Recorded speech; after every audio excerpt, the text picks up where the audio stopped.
guys! Welcome back to my YouTube channel, and for today's video is mag-unbox tayo nitong in-order ko from Shein. Ayan guys. So order pala ako nitong mga dress na maternity dress from Shein. So ayan guys, bubuksan na natin.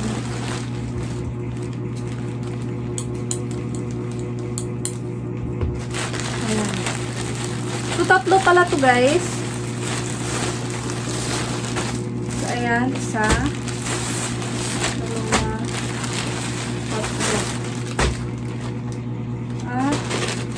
Ayan, may kasama pang code.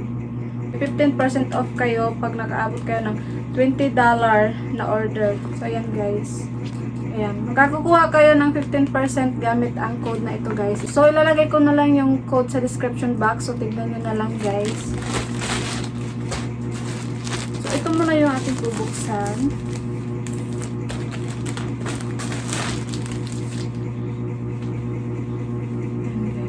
Ipa-flash ko na lang guys, or ilalagay ko na lang yung picture dito. Ayan. Ito pala siya guys, ayan. At may style pa siya na slit dyan.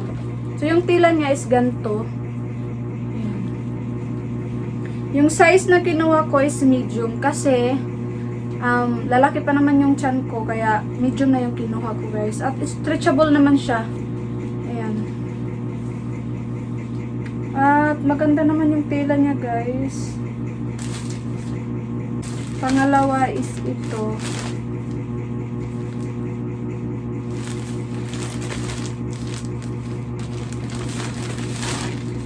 Guys, wow! Ang ganda ng tela nito guys.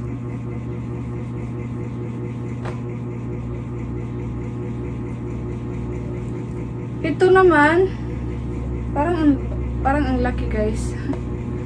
Iwan ko kung magkakasya ba to sa akin. Kasi yung size na kinuha ko dito XL. XL guys. Iwan ko ba't XL? Pero okay lang yun guys. Lalaki pa naman yung chan ko. Kung sakaling maluwag to sa akin, okay lang. Kasi ipapa-repair ko na lang. Ayan. Ilalagay ko na lang din yung picture dito guys.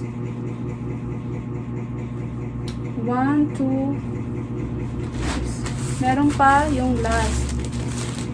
And yung mga price nila guys, ilalagay ko na lang din dyan. Ito yung last. Ito, ayan. Parang ano, ang tawag dito, parang ayan, basta ganyan siya guys. Ayan. Maganda din yung tela nito guys. Ayan. Ito din siya ganyan. Simple lang, pero maganda. Ayan. Sa tatlo guys, yung pinakamahal is ito. Ito yung pinakamahal. Siguro mga ano to, 437 ata. Basta ilalagay ko na lang yung price dito. So, ayun lang guys. So, don't forget to subscribe and click the notification bell para updated kayo sa aking mga susunod na video. I should fuck her in the Benz.